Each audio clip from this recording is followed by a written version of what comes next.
ទៀតរយៈវិការធម្មោព្រះអង្គមុនមកគំនិតមើលការលេងការវិច្ចប់ចុងភៅសម្រាប់អំបុកអំបុកនេះយើងអត់ចាប់គ្រប់rồiក្នុង100គីឡូណាមានបោះ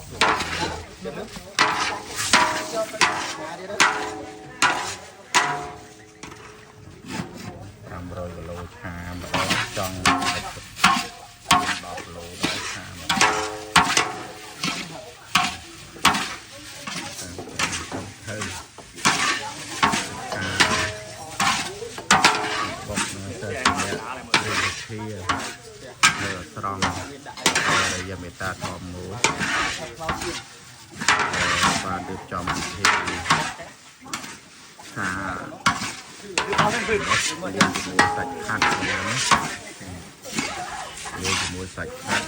ដើម្បីវិច្ចប់ទៅជួយបងកងកបជួយមុខជួយឲ្យក្រុមឯង